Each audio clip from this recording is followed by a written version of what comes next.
the captain of Avalon Sheriff Station, and we'll be presenting a public safety awareness town hall, and we'll address some of the recent, in light of some of the recent incidents, some things that we can do to better protect ourselves and our community.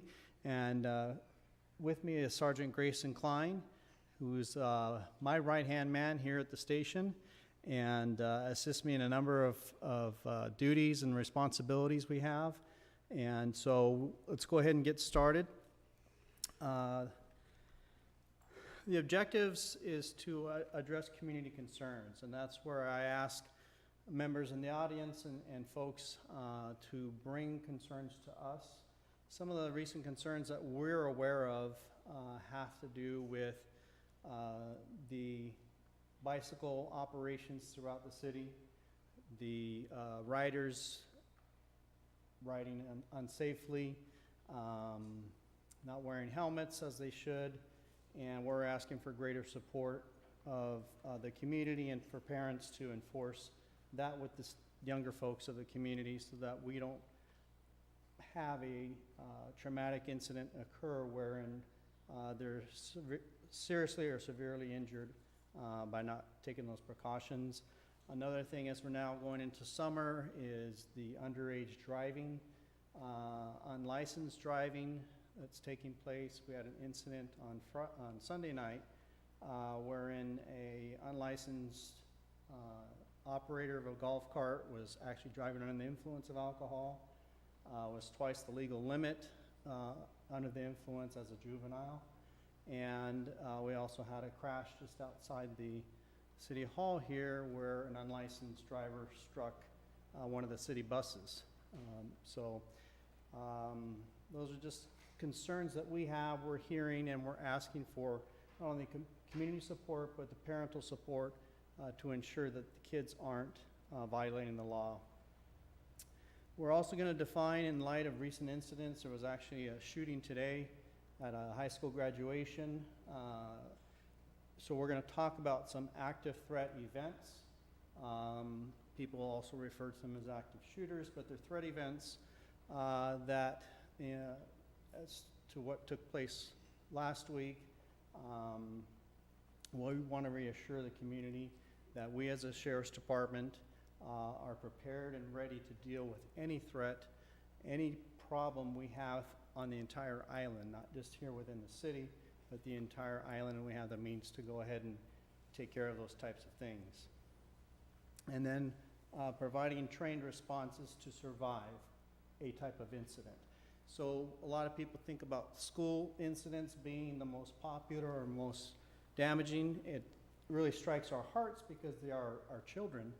However, a number of incidents take place in workplaces, governmental buildings that are just as deadly and problematic for us to deal with.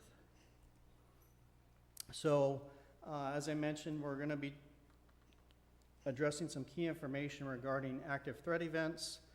There are numerous instances throughout history where criminals are randomly killed as many victims as possible during that type of incident. And that is their objective, is to kill as many people as they can, as quickly as they can, before taking their own lives, or oftentimes are stopped by law enforcement. So as I mentioned, we have a number of these types of places throughout.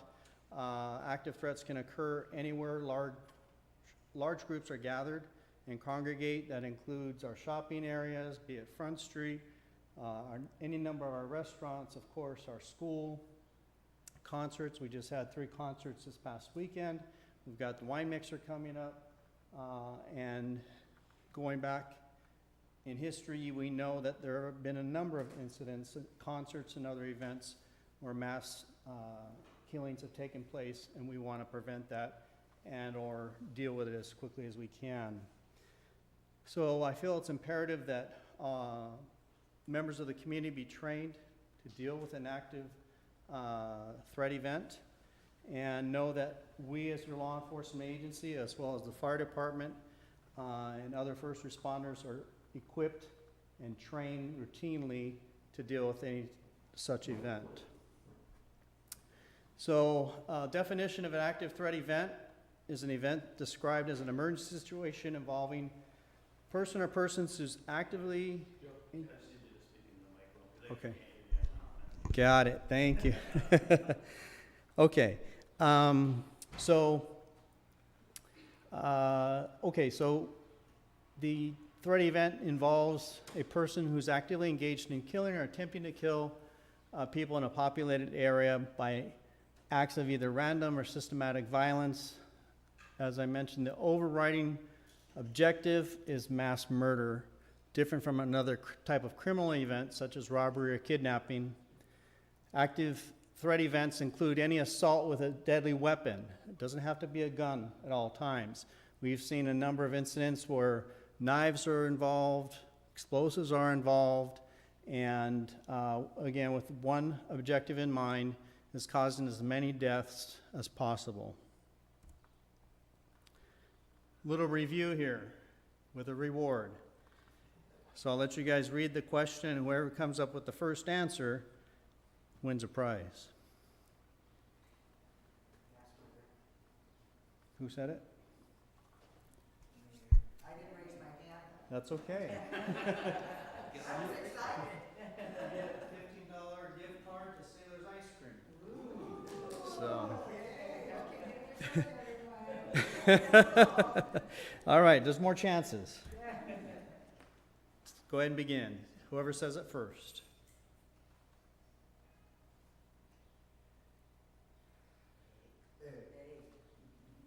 Who said A first? Thank you.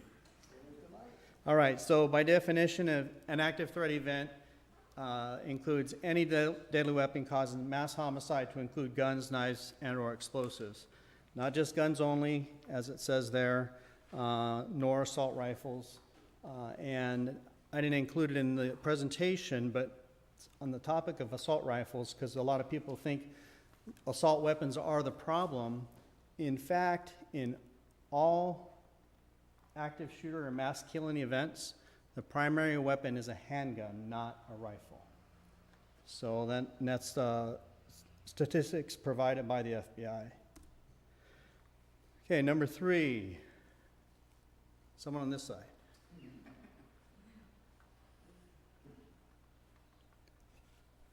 What do we say? B?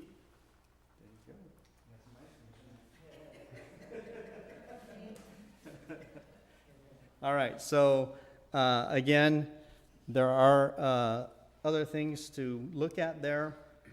However, B is they want to kill and intend to kill as many people as possible, as quickly as possible. And number 4. You guys already read it, right?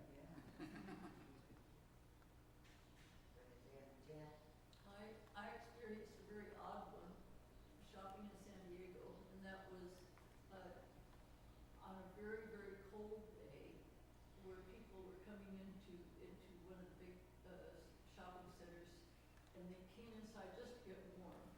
The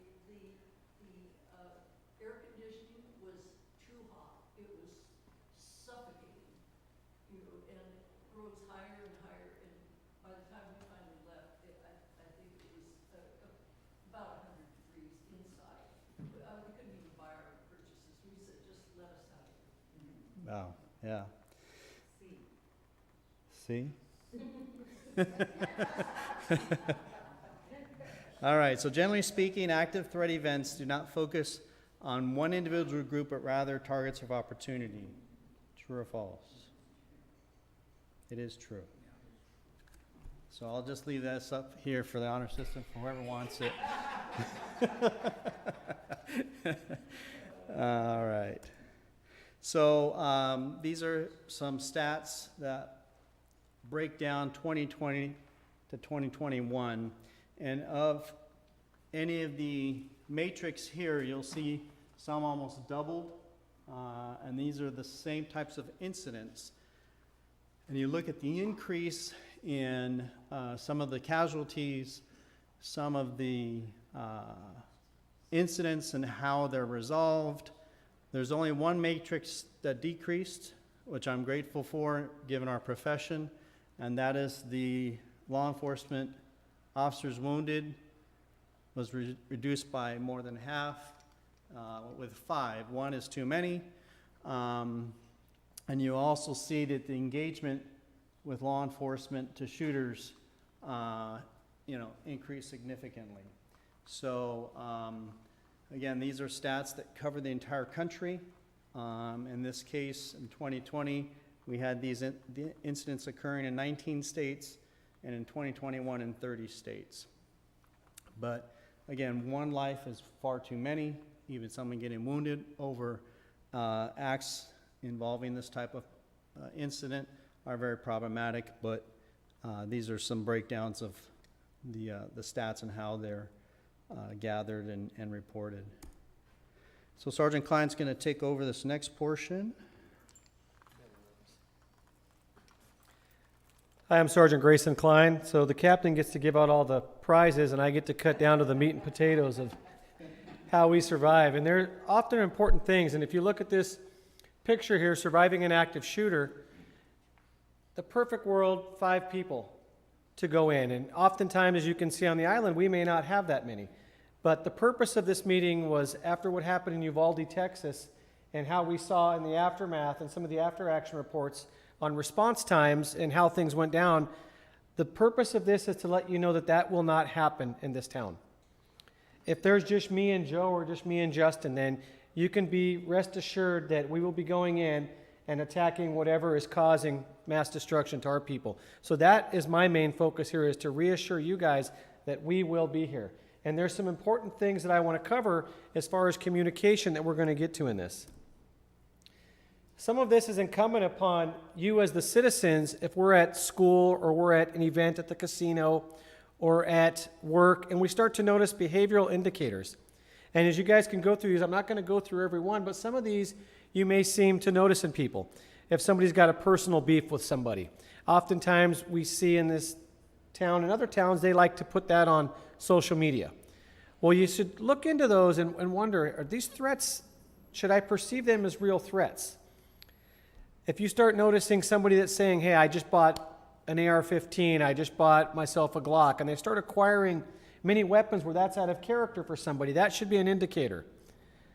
If you see in target practice, escalation in shooting, they're out practicing all the time. Well, what are they practicing for? So those are some of the personal indicators and things that you guys could look at and notice as residents, where you might even say, hey, Grayson or Captain, I started noticing, the chief's acting differently. He just bought a bazooka. As we talk is jokingly, but those are some indicators that it's out of the norm for them. So once things start to get out of the norm, we should start to maybe pay a little more attention and bring that into light of somebody else that does it for a profession, and let us start to focus on that and do our job. Active shooter communication, and this could happen anywhere. And this is the most important one, is the top one for me. 911 versus landline. We've tried to develop a really good communication base with the citizens, with the council members, and many people have our cell phone numbers, and they may call and say, hey, Grayson, can you go check this out? I just saw this. Or, there's some kids driving underage and are drinking.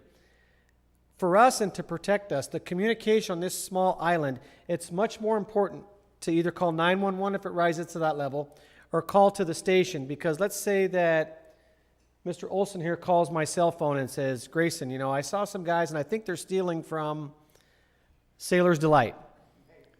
First thing I'm going to do is I'm going to start heading over that way. But now, not only that, now I've got to call the station, let them know what I'm going to. I have to call whoever's on site to let them know what we're responding to. And if it's a medical emergency, now I'm calling the chief and I'm trying to get everybody and all of our resources responding. Or that's why we have a central dispatch, especially when something rises to that, because we have one form of communication that goes out to everybody.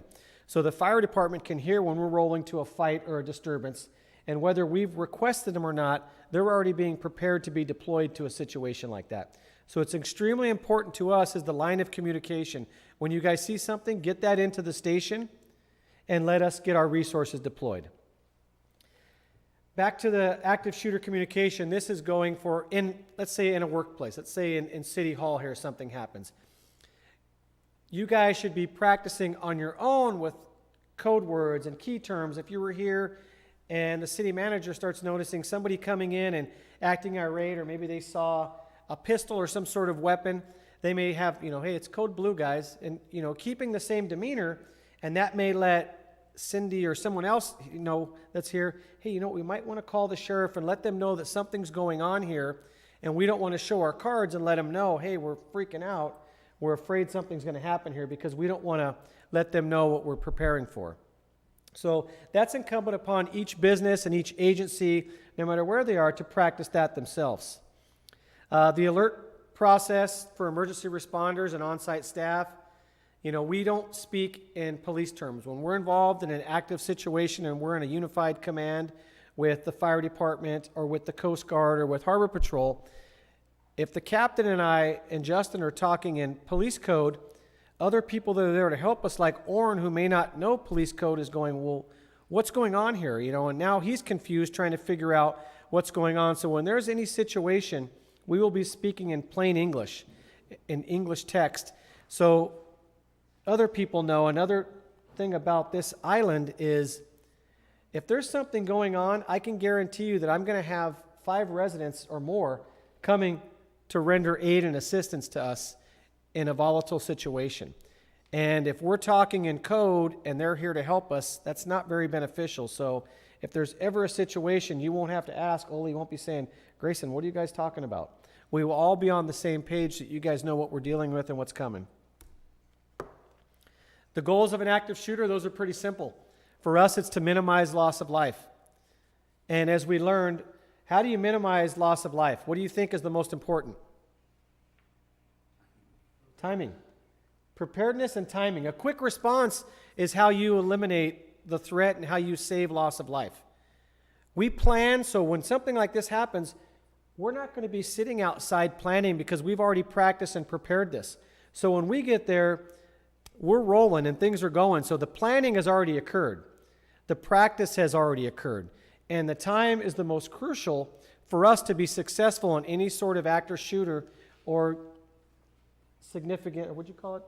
Significant event, or? The active event? Yeah, an active event. So time is everything. For you guys, emergency escape routes. And these are not for businesses. We're saying for businesses, for schools.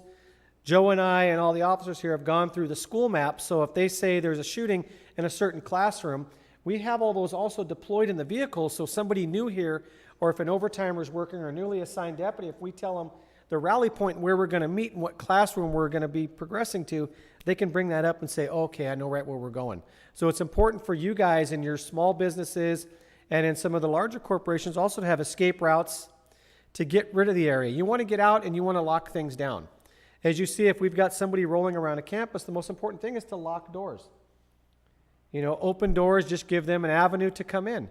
And that's anywhere. It's pretty good here at City Hall. I noticed you got to have a passcode or a key code, and you got to come through the front desk. We're not just letting people come in that want to go see the director of finance, or they want to go see, the city manager. They want to see the police chief. There's protocols and there's security measures, and we need to ensure those security measures aren't, or we're leaving the door open because it's a little hot today.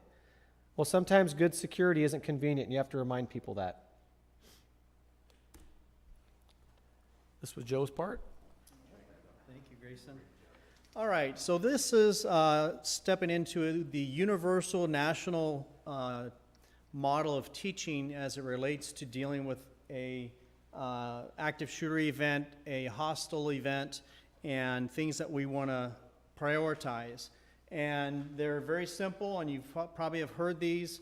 These are taught nationally as well, which is run, hide, or fight. So when we talk about running, you're going to escape that threat. You're going to go to an area that you think is safe. You may not be familiar with the entire surroundings, but you're going to see an assailant, you're going to hear gunshots, and you're going to flee from that area. Again, leave personal belongings behind. Bottom line is your life is what's important. Personal belongings, personal effects, you can all deal with after the fact.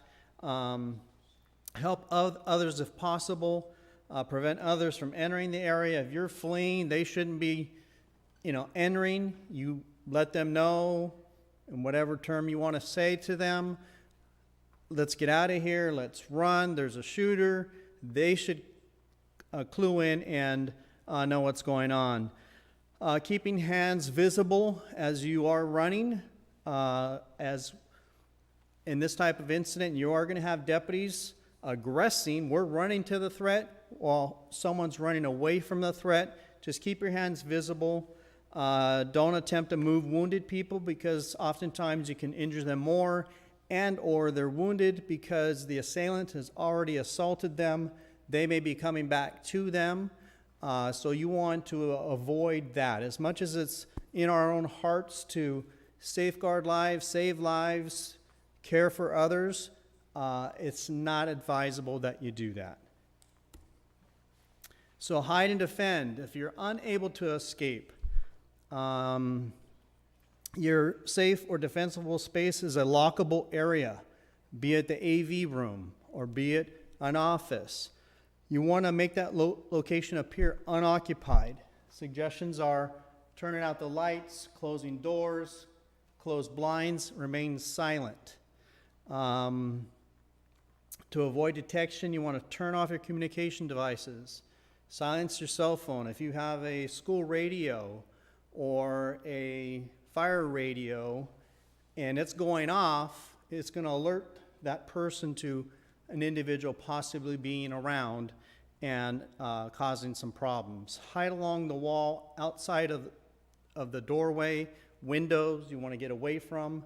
So again, you want to do all that you can to avoid detection, because you cannot flee, you cannot go anywhere. You're just going to have to remain in that area and, again, be as invisible as you can. Communicate with us. As we enter and you are barricaded down, we may ask you information, or you point in a direction that an assailant may be last seen by you. We may ask you for a description or what type of weapon they have. So feel free to speak to us and remain in place until an all clear is given. So even though it may be rapidly evolving, you see us go in, you see our posture change possibly, wait for the all clear before you come out, because it may be that we may have neutralized one assailant.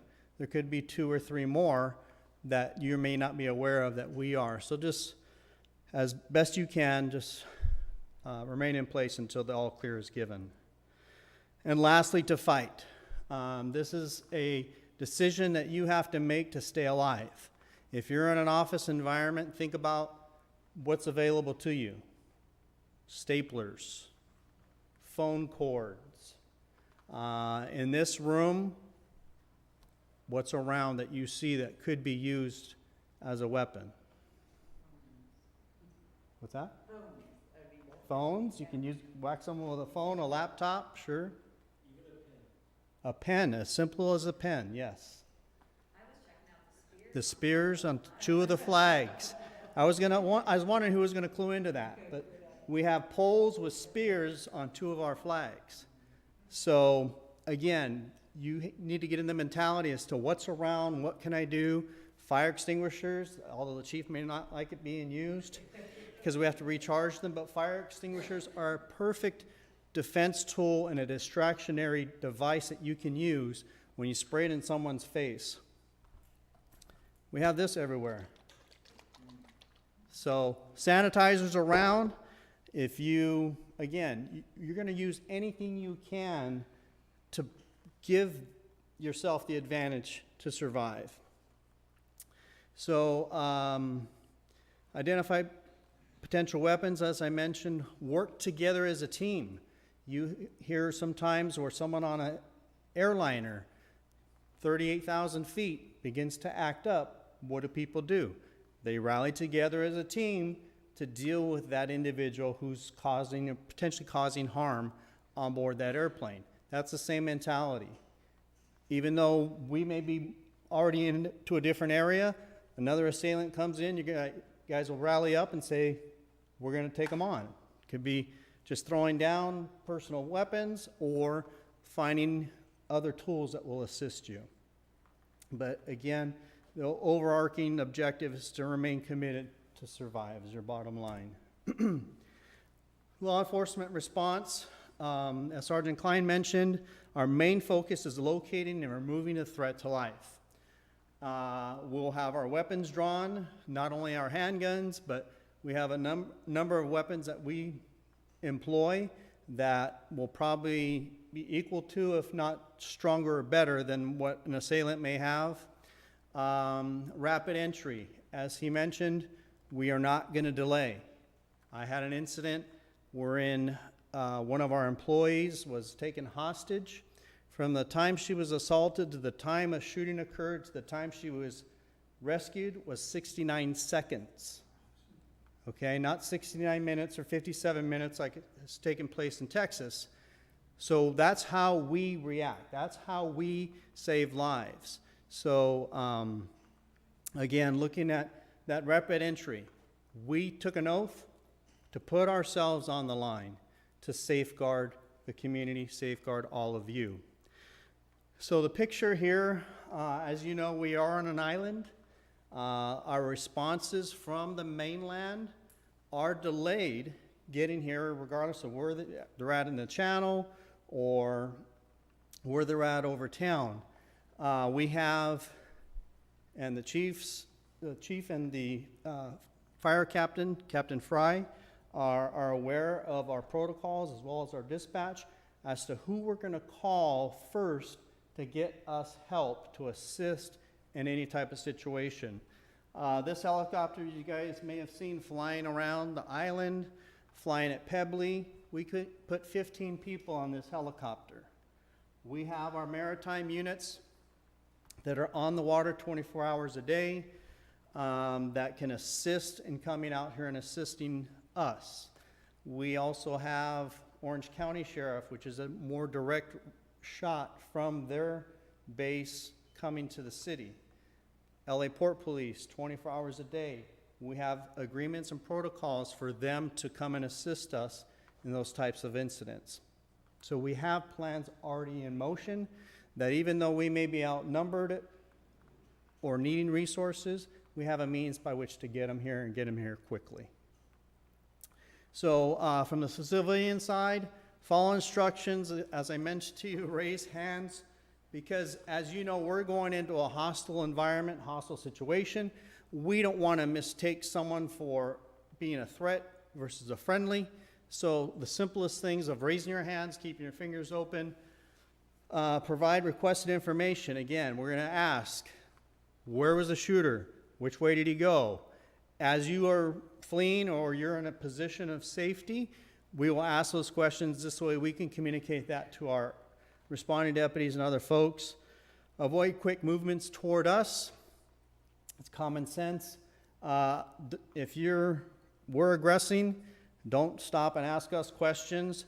You know your area, you know your community, you know your office area, you know your school. Go to an area that's safe for you until we're able to put a wrap on things. Coordination of responses. We liaison with the fire department. Oftentimes we're talking about a life-threatening situation. We are trained in basic first aid. Some of us are EMTs, some of us are paramedics, but the fire department now becomes the assisting branch of this response in saving lives. So you look at the unified command we have here with the fire department being protected by deputies. We train that. We have a training coming up with city fire, county fire, us, our training unit, and our Special Enforcement Bureau, our SWAT teams that will be coming out here to the island during summer for us to rehearse and practice these things and better our skills. We already train it, we already know it, we communicate, but the overarching goal is to get better. So in this type of response, we're going to establish a unified command with us as the law branch, fire, emergency management, and school leaders if it involves a school event, and that we're all going to be on the same page in handling and resolving things and restoring order as quickly as we can so the community can get on with things. Social media. Social media is in the hands of all of us, our young people especially. So one of the suggestions that is made is that parents need to spot check their children's social media accounts. Some people, oh, that's an intrusion of their privacy. If you're paying the bill, parents, that's your phone, okay?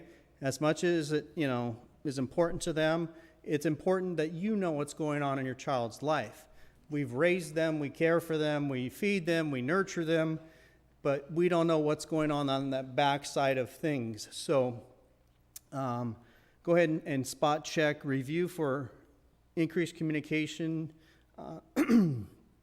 and actually review use for increased communicating and understanding. You get a rapport going with your kid that hand goes out, that means your phone's coming to me, and this way they know to, one, correct a behavior and or know that mom, dad, friend, guardian loves me enough to know what's going on in my life.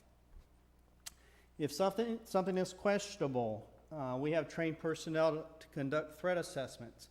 We've had a number of them here on the island. Stuff that is not intentional gets posted, comes to our attention. We do a full threat assessment. We interview the parties involved, and we get to the bottom of what has gone on. That's here. Over town in other areas, something was posted and was brought to the attention of authorities, or not at all, too late, and we lose lives. So that's going into a loved one's personal social media and determining what's going on. And then during an actual event, now we're going into us having an active shooter event, active threat event. So someone, because social media is going to be how we communicate here a lot, so during the actual event, someone needs to be assigned to monitor what's coming in, because we could be getting, hey, I'm in classroom 2B or 211 and a shooter's in here.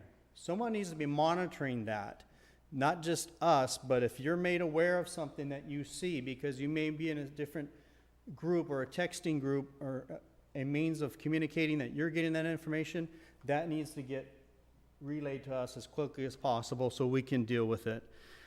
So we want someone to monitor and manage and provide updated information. As you know, with any incident that takes place here on the island, word travels fast, but it's also important that we put updated information, evolving information out to the community as quickly as we can to put people at ease and or get additional help if need be. So security procedure recommendations, as Grayson had mentioned, just to get into City Hall, there are some stop measures and ways to assist. These are recommendations to have employees wear photo IDs with them at all times so that we know who they are, or you know who someone is, whether or not they're a stranger. You may think you're known to some building or an office, when in fact they look at you as being a stranger. Establishing no-fault reporting. Basically, if someone wants to say something, don't make it an issue or something that's bad, that someone wants to come forward with information. Card or badge access, as mentioned previously. Ensure your doors are locked and remain locked and closed. There's times when we want our doors open, and there's times that they shouldn't be open because you're inviting an intrusion. It may not just be a threat. You could have critters that come around here, or deer walk in, a fox walks in. We don't want that going on. So if you need to have your doors open, have them open, but a recommendation is always ensure they're closed and locked. Identify staff report locations. That's basically a rally point. If something happens in City Hall or in the chambers, where do we go from here? Do we go to the lobby and rally over there? Do we go into the far wing where the city manager's office is, as far as possible with an exit door that we can exit to the rear? So you have to establish rally points. If something happens, what if? Crisis rehearsal is what we do all the time. It's what the fire department does all the time. If this happens, what are we going to do? If this happens, how are we going to respond? You guys need to be doing that, not only in your day-to-day here on the island, but when you're over town. Where is the nearest exit? Where is an area that I can get to safety if need be? As mentioned previously, we have threat assessment teams. If there's threats that are made, workplace violence, workplace related threats, we have teams, intelligence teams, and analysis that we can do on a threat to see whether it's credible or not, and to get ahead of anything that may potentially occur. And then what we also want to do is maintain a continual culture of respect in your work environment, in your community, amongst your folks that you deal with day in and day out. Integrated planning, plans that you need to take place, both at your place of employment or here in the building, across the way. You want to share your plans with not only us, but those first responders, those entities that need to know basically how things are laid out within your particular building. So we're not running in blindly. As Grace had mentioned, we have a map of the entire school, the entire campus. We know which classrooms are on which floors. So deals with this building as well as any others, that if something happens, what if? So pre-positioned maps, access badges, master keys, plan together with your fellow coworkers, practice, exercise together, provide blueprints, facility plans, and have equipment that can assist you. Chet's Hardware is great because you have all kinds of things that can, help you in a dangerous situation.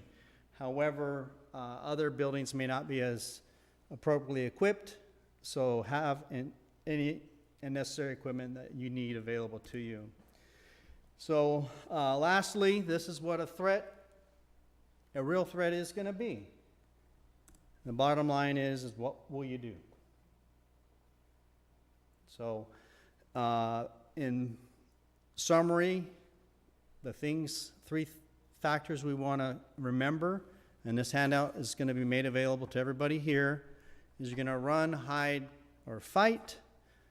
But bottom line is we are here as your law enforcement entity, as your first responders in partnership with the fire department to ensure that the community remains safe, that our children are safe, and that if there's anything you need of us, we're here for you. Want to address the gun safety? Yeah. So on this small island, the important thing for us as officers is gun safety. And oftentimes that falls in with the parents. That's if you own a firearm, a pistol, or an assault rifle, it's your job as a parent to have that weapon secured. And when you think about the mass shootings, the one in Texas, to me, if my child is threatened, that's just as important to me because we all have children here, and if any one of them is threatened, we recently had something here on this island where some young men posted a picture of a pistol and them holding it. And it got brought to our attention, and as we talked about response times, we immediately investigated that. My detective went up to the school, spoke with the parents and the children. That post was taken down. Come to find out it was the Orby or the one of those air pistol guns. But if you're a parent and you happen to be looking at your child's social media and you see that and you say, well, that's your friend? What's going on here? And although it was a joke, They felt extremely bad for what they did because as young kids, we're not thinking. And then again, that goes back to the gun safety. The captain, he'll speak to you guys at the end about gun locks, but I want you to know if your child has access to your weapon, and it's up here, it's a misdemeanor. If your child gets a hold of your weapon and injures somebody or shoots somebody, that turns into a felony. The severity of that crime, because you made that weapon accessible to them, now is your burden. So it's extremely important as parents to keep your weapons secure. I'll have the captain come up. He'll talk about something he got for all of you that's going to help us with this. All right, so we acquired a number of free gun locks for anyone who needs them. Feel free to take them tonight. They're in that box over there, and we're going to have them available at the station. There's no questions asked. If you want to lock for a gun, any other means, we're not going to question you. You simply ask for a gun lock. We'll give you a lock. If you're welcome to talk with us, whatever. Also, on the topic of weapons, if you have an old gun, Grandpa passed away and you've gone through his stuff and you don't know what to do with these weapons, you're welcome to surrender them to us for destruction. We will take them here at the station. So, again, guns are a threat to us and everyone else in the wrong hands. A gun can stand on this podium and sit here for 500 years and not going to injure a single person. But in the wrong hands, they cause death and injury. So we also welcome not only the securing of them, but if you wish to surrender a weapon, we'd be happy to take them off your hands and deal with them appropriately and for destruction. And we get a number of those throughout the year, not only here, but on the mainland. So gun locks, feel free to take as many as you want out of there. We have 100. So we can get more if need be. There's a 15-page instruction sheet on child safe and gun safety, and it doesn't have to be a young child. It could be someone who is in your family who might be acting a little different. Give that gun to some other family member or lock it or something. Don't, it's just one of those things. We talk about kids, but it's not always the kids, but kids are curious. I was curious as a young kid. My parents would go to dinner, and I was in my dad's closet going through his guns as a kid. And I don't know if anybody else has done that, but it can be in the wrong hands, and we just want to prevent accidents. We want to prevent any intentional injury to us. And with that, I say thank you, and we're going to open to questions. My first comment is I'm just there. The weapon from engaging and being a danger. So it'll work in those as well. Yep, perfectly. Yes, and they're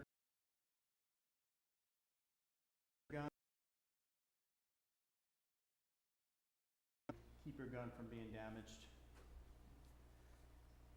What other questions or comments? Yes, ma'am. I've noticed that the kids, they watch all the movies on how to break out of jail, and they're just on continuously. All the stuff that would For them, so Christmas time, make it something else that they can enjoy, an activity than a video game. But, yes, sir.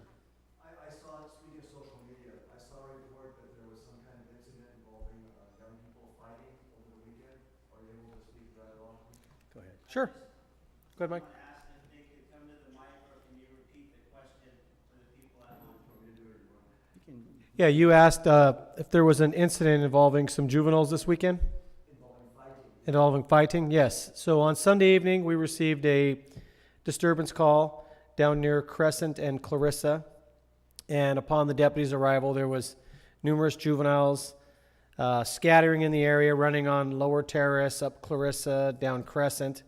And the officers got there, and it appeared there was a a scuffle or a fight between some juveniles. A report was written, and the case is currently under investigation by Detective Martin.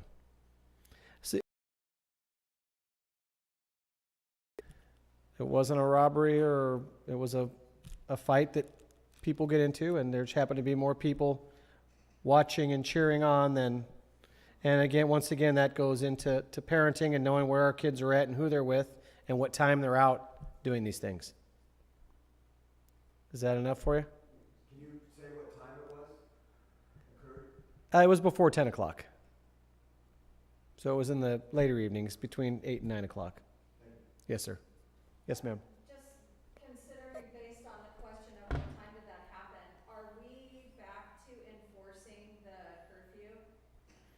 So now that they're getting out of school, we have not been enforcing it, but we haven't seen kids running around as much. A lot of the deputies you see where we are positioned on Crescent and in high visibility areas, we know most of the kids, and oftentimes I myself at 10:30 at night have given them rides home up Whitley and things like that. So we're looking to be an asset to them, and if we see them out late, we're going to say, hey, get home, or we'll call your mom and dad. So we're not currently issuing citations, but if we see it progressing into a problem, we will. We'd like to correct the behavior with just talking to them and their parents at this point. But we're not opposed to it. So is it being corrected? Because it appears to be a lot of repeat offenses. So you may talk to them like last week, talk to them a couple days later. So I'm wondering how you approach that. Well, you don't get 3 chances with me. So one time, shame on me. Second time, shame on you. And I've got no problem taking them. I would much rather take them to their parents' employment, if that's the case, and say, your son or daughter is out at 11 o'clock running around. Would you like to take them home, or should I? And who's at home to watch them? So just getting them home is one thing, but who's at home to make sure that they're safe? So, and if you see something, sir, please, by all means, as I said, the lines of communication, call us. We'll be more than happy to contact them. Every contact we have is documented in our computer system, so we'll know if Justin or the captain spoke with somebody on Wednesday at 11 o'clock at night, and now I'm there on Friday. Well, now we've got a problem. So I guess my words didn't work, so now financially it'll be corrected. Does that help answer your question?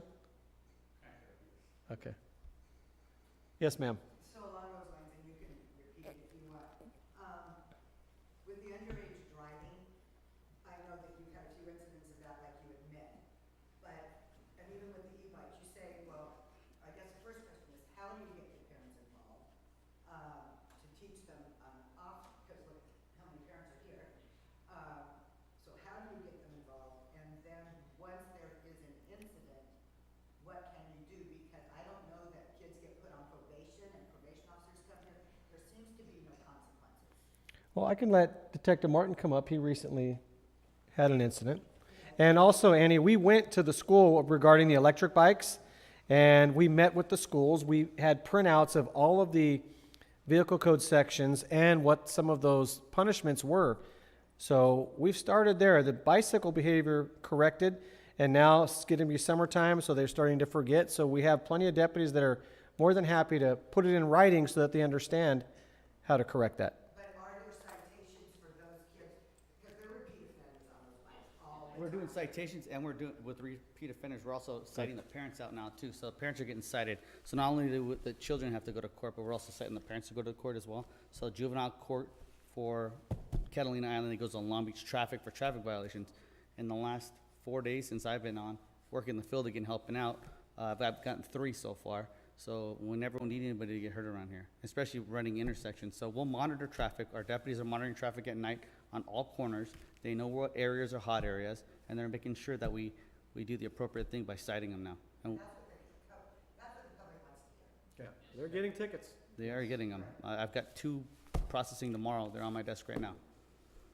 I think especially with summer coming on, I mean, it seems like the majority adults and juveniles that are driving e-bikes are not It, stopping at stop signs and especially when you have people that aren't familiar with the area that just escalates. Well, and it's not just locals, we're citing tourists as well, you know, they're given the rules when they sign their contract. And I would say we're probably issuing more citations to the tourists than to the locals because they get it. But some of them that think they're, you know, well, they are on vacation and that all rules are off, and we're not allowing that. We are issuing citations. Yes, ma'am. And you know what would be lovely when you come to the council meetings, just like Fire talks about what they do, and Harbor gives their numbers, if you could give numbers, not by who, just how many for this, how many for that. Okay. That, I think that would help the community's perception of you all. So the mayor would like to see us give numbers of citations and arrests and proactive enforcement we've done at the council meetings, and the captain will start doing that so that all the residents know. We do get the weekly report from, in the paper each week of some of the major incidences, but we don't always get the report of no helmet or underage driving or. There would be so many of those that that newspaper article would be 5 pages long, so. we- Charging us for our full story. Yeah. That's exactly what it means. Yeah, so we tend to put significant incidents in there and arrests, but we don't put every citation and every parking ticket that we wrote. We reference them once in a while, but it would be much too many articles to write. Yes, sir. So we emphasize on the gun control measures. What about the folks that come off the island? They have a potential weapon, which is a truck, I'm not. which is the contractor to come off the island. Are you saying not- that I'm people not that travel to the island are bringing firearms with them? There's folks that stay in here with a big truck. So we emphasize on just weapons right now, right? But I can. Pick up a truck and use a tractor as a weapon? Well, absolutely. They had, many years ago, they had one down in San Diego with what's it called? When you come off the boat on Mondays, usually you don't check for anything potentially. Well, Because a lot of folks come over and then, because I've been trained, and my fire chief over there, you gotta think outside the box. So you're saying when people come onto the island that we're not searching them when they come onto the island? I'm not saying that, sir. What, I'm saying is when, the contractors or the workers come on Monday, they have a lot of stuff that the locals were not allowed to bring on the boat.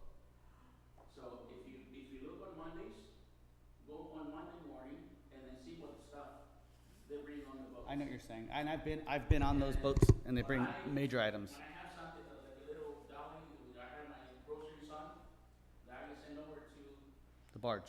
the barge.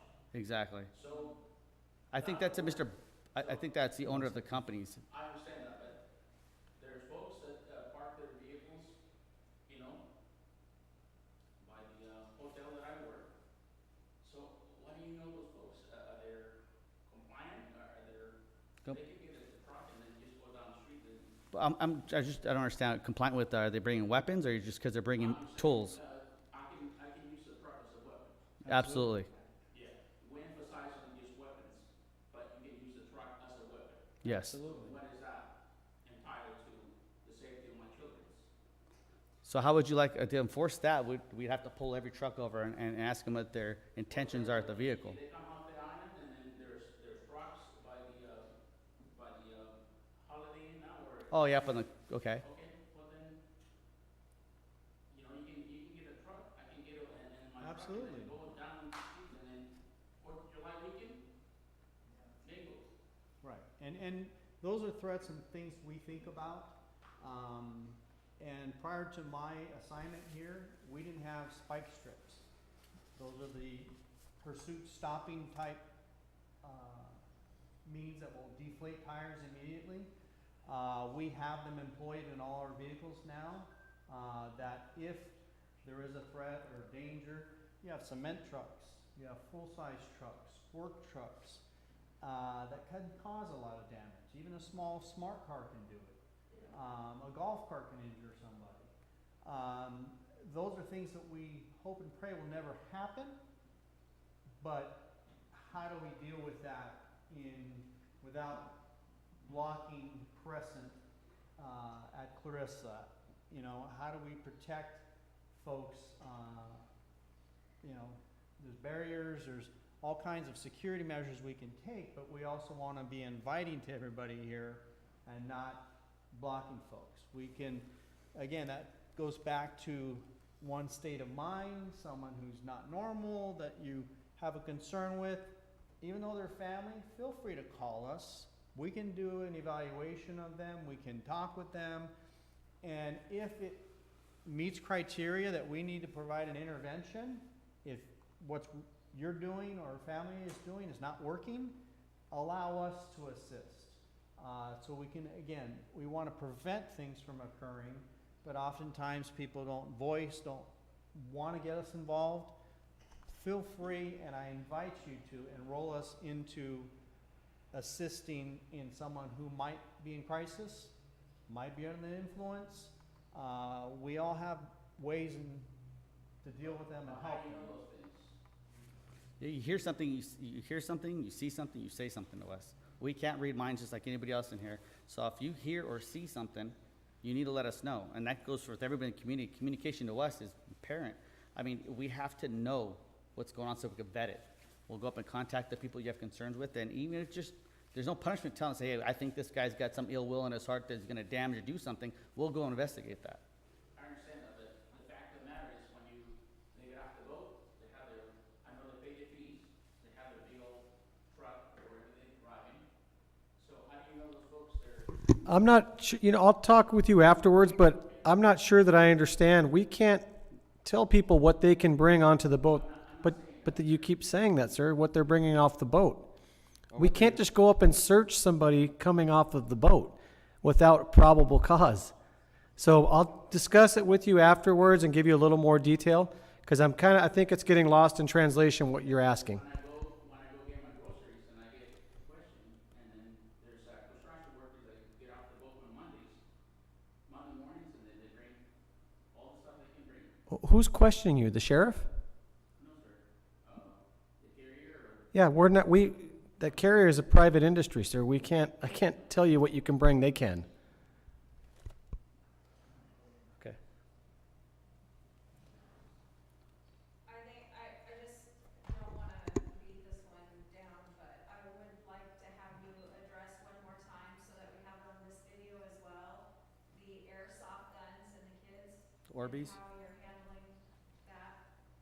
Yeah, certainly.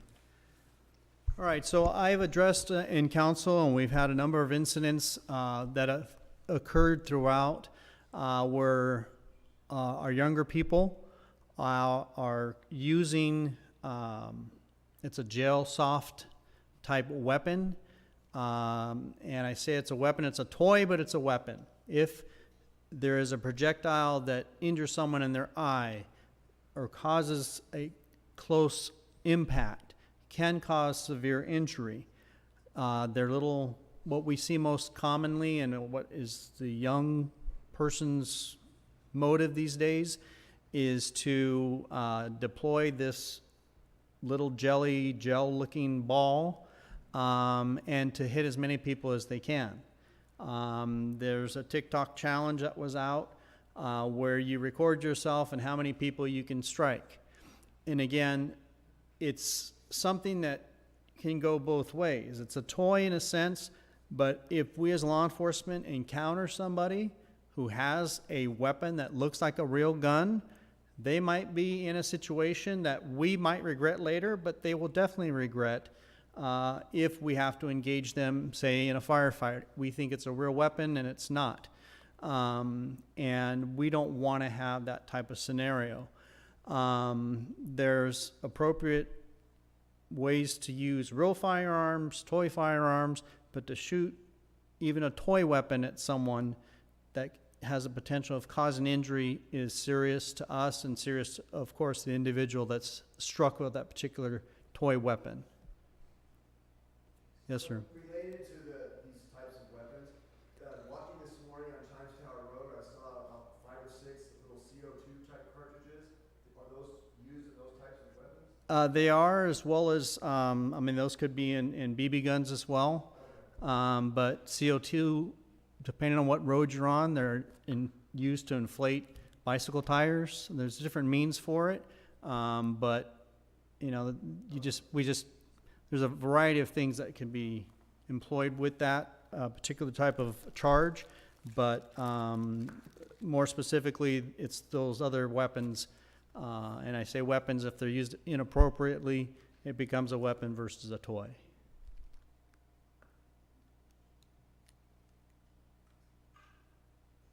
Anybody else? This Yes. might be a political question, I don't want it to be, but maybe it is.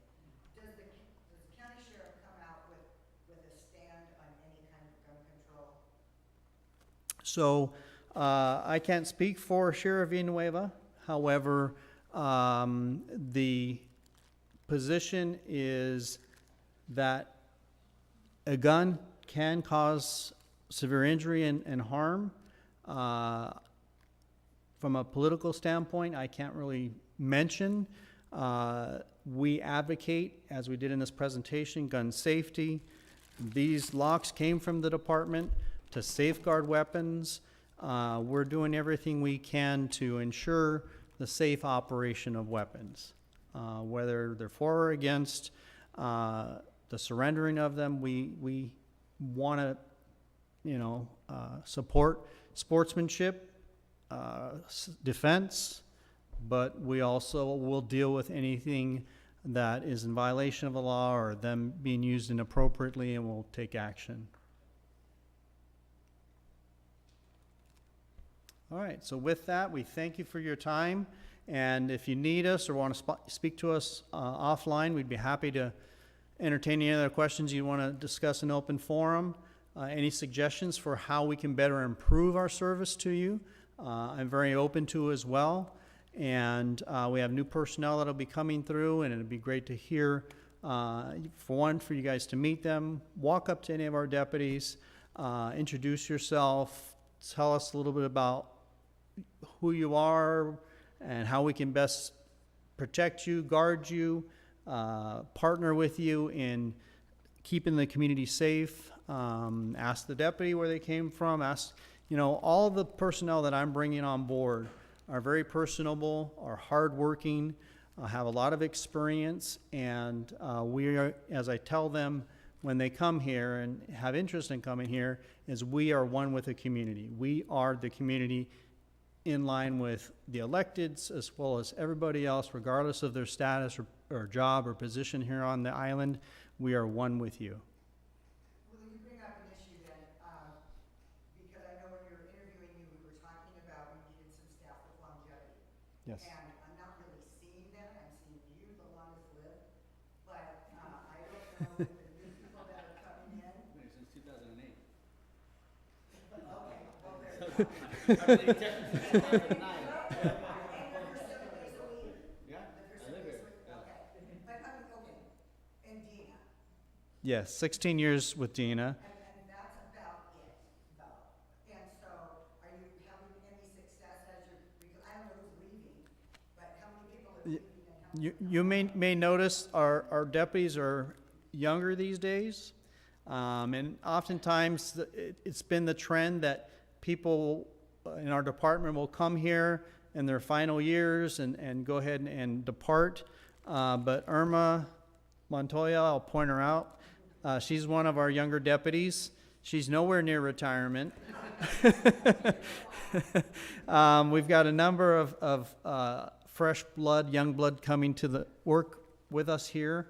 And that's part of my initiative as well, is to ensure that longevity. We want to have them be experienced when they come here, which causes, which relates to a number of years over town, working some hard places, and they come here with the experience necessary, so we don't have to handhold them and stuff. They're pretty much already operating at full speed, and so we are employing a lot of younger people that are coming here as well. So that's part of the goal. Thank you. Yes.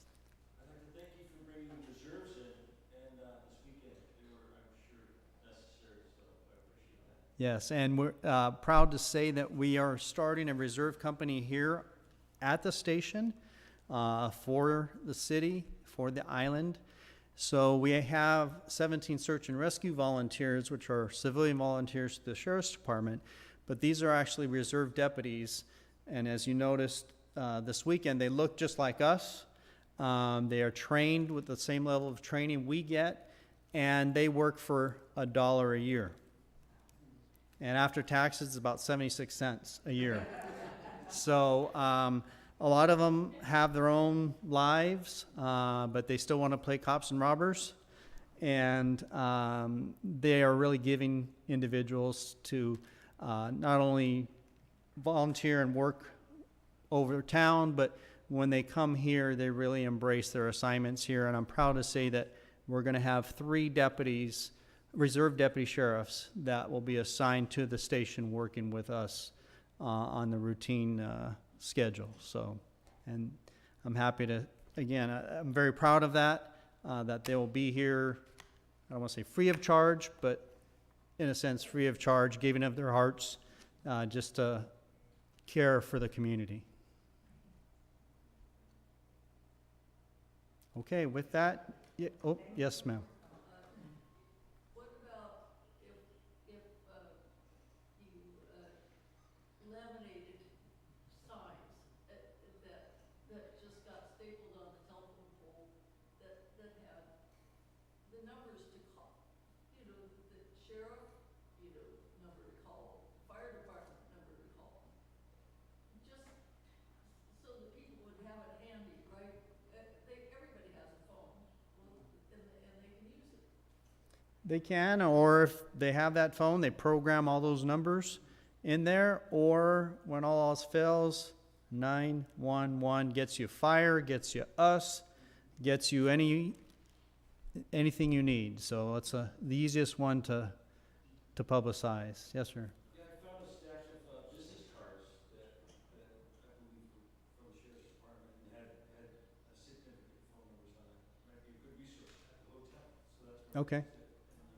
And, Yeah, good suggestion. Thank you. Yes. Is there a timeline for the rest of the vehicles getting replaced with the black and whites around town? Our vehicles? So the question was, is there a timeline for our vehicles to get replaced over time? So our Jeeps are 2008 models, so they are very tired. Our Ranger truck, if you've seen it, is 32 years old. And so there is a shortage of funding, so to speak, in the department. However, we want to get as much mileage as we can in the longevity of those vehicles. As you see, we have 2 black and whites here now that replace 2 very tired Jeeps. And there are great benefits to driving those black and whites.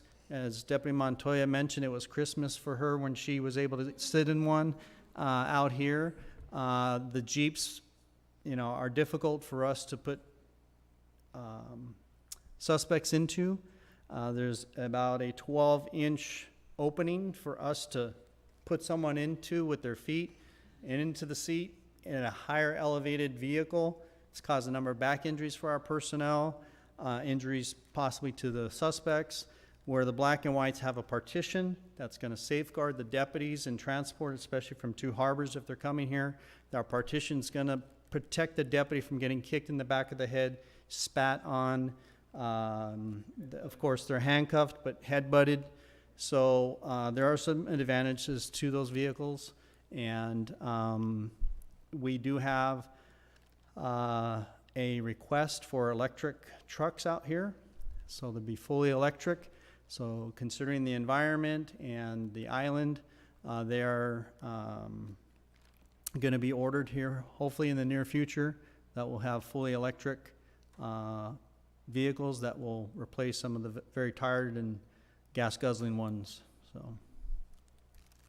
On the upper hand, we get confused with Edison, so that's a good thing. No longer in some of those, but yes. Yeah. Is it Edison? Is it Sheriff? And I don't know if you also noticed that change between Edison and our vehicles, but when I got here, I said we need to stand out a little bit more. We put Sheriff decals on the back windows, on the back roof of our Jeeps, because from the rear, you can't really tell if it's Edison or us. And we didn't want to have a mistaken identity, so to speak. On the front hood of a number of our vehicles, we removed the Jeep logo and we put sheriff in there, so people, as we are driving, will see that it's sheriff in front before they see the side of our doors. And again, over town, white vehicles represent civilians. Is that code enforcement? Is that parking control? And so the black and white does really send a message that there is law enforcement here and we're not, basically parking control or. We'll flip them all.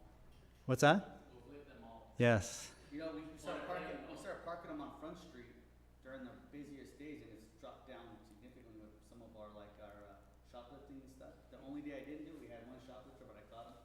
But now we park it there, people say, oh, this is still LA County. And it kind of gives the people a sense of like, this is our community. Like, don't come here to thief from us, don't do it, because we'll find you. You're not gonna get very far. But it also gives a sense of pride, like, hey, take care of our streets. Don't And that's litter. with the black and white. Yeah. Yeah. And I'm an advocate for high visibility. Again, they're all good people here and good people in our community. But when they see us out more frequently, or as Detective Martin mentioned, we strategically place a vehicle in a high foot traffic, welcoming everybody to the city. There's a welcoming of, there's law enforcement presence here, and behave yourselves. And I do appreciate your presence. Thank you. Thank you. Yes. Okay, you guys have a great evening. Thank you for your time.